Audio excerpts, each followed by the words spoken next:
Hi, let's talk about energy. We're going to talk about sections 10.1 to 10.3 in the book. The objectives here in each section are you should be able to explain what are the general properties of energy. Number two, what's the difference between temperature and heat? It's a very important distinction. And three, what direction does heat energy flow in an exothermic or endothermic process? So we're going to go over really a bunch of terms and things that you really need to understand. So, first part, the nature of energy.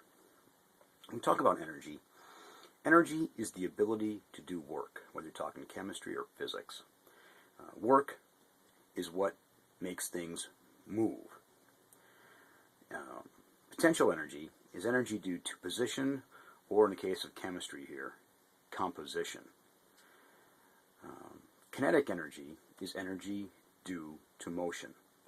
And in the chemical sense, that motion increases with temperature.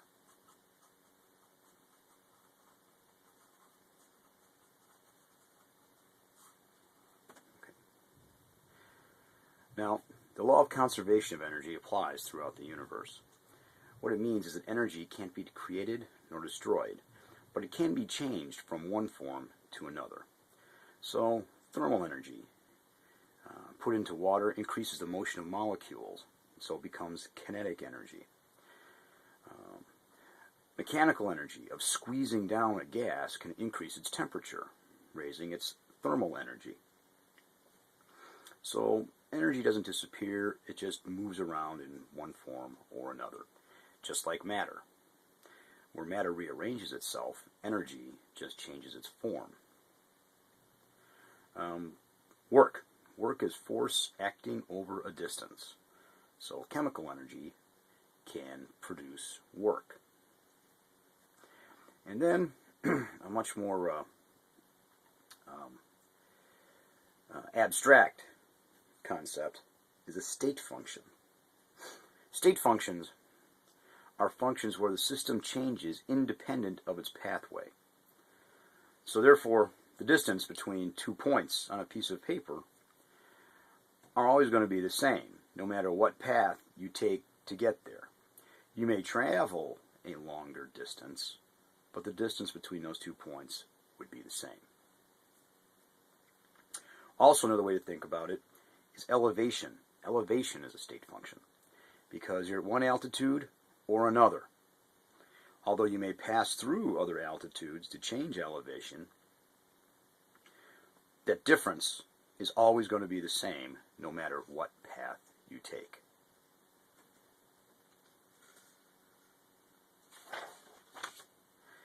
Okay, let's move on to temperature and heat. Temperature is a measure of random motion of components of a substance. So this is a form of kinetic energy because it deals with motion. Heat is the flow of energy due to temperature difference. If you have two pieces of metal that are in contact with one another, maybe one that's at 60 degrees C and another that is at 20 degrees C, heat flows from the hotter one to the cooler one. So heat always flows from hot to cold. Always in that direction. And that's driven by temperature. The greater the difference in temperature, the faster the heat will flow. In a practical sense, if we have a beaker with 100 milliliters of water in it at 20 degrees C, and another beaker with 100 milliliters of water in it at 40 degrees C, if we pour them together, we get 200 mils of water at 30 degrees C, because the heat in the hotter one flowed into the water that was contained in the cooler one. So they come to what we call equilibrium.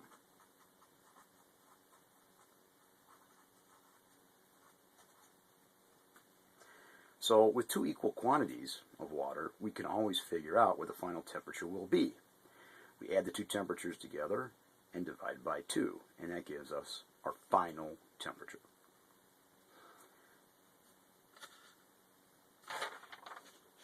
Part 3, exothermic and endothermic processes. We've got a couple of terms here we need to define. We always look at a system that we're interested in, because the amount of energy stays the same within the whole universe. It just sort of moves around from one place to another. We have to pick a system that heat can move in or out of. So it's that part of the universe we are interested in. So we segregate that little part of the universe and make it something that we can measure or characterize and determine if energy flows out of it or into it. The surroundings then are everything else in the universe. The rest of your room, the rest of your house, the planet, the solar system, everything. And usually we just define that with a little dotted line. So our system here is maybe a beaker of water where we have a reaction going on. The surroundings are everything outside of it. Now there's only two ways heat can flow in and out of the system. Either into the system or out of the system. So where heat flows out of the system or exits it, we have an exothermic reaction. So imagine we've got a hot cup of tea or coffee or something. Our system then is that cup. Well, the hot water inside heats up the air around it. And so heat then flows out of the cup into the surrounding air or table. Or if you're holding it with your bare hands, into your hand. So it flows out of the system. So exothermic means heat exits the system. See that clever little exit thing? Endothermic reactions just flow in the opposite way. If you've got a glass of iced tea that's got ice cubes in it, notice how the ice is floating in the water because it's less dense than water. Heat flows from the air surrounding that glass into the glass to warm the water, which melts the ice, and eventually the ice disappears. So in an endothermic reaction, heat enters our system. It goes in. Or absorbs heat from the surroundings. Now, I wanted you to take a look at your book and ask yourself a question about one of these diagrams. Go to chapter 10. You also may have noticed I attached a PDF next to the link for this video that gives you a PDF of the text of your book. So if you forgot your book at home, you can actually look at what was in there. I want to go to this picture here, where we see this ball, where there's a boulder down here in this valley and one up the hill. If the boulder A rolls down and hits boulder B, it runs into it and knocks it up the hill further. I want you to think a little bit using words like kinetic energy and friction and motion and work to tell me why this boulder stays in the valley, why it stopped moving, and email me that answer. Thanks.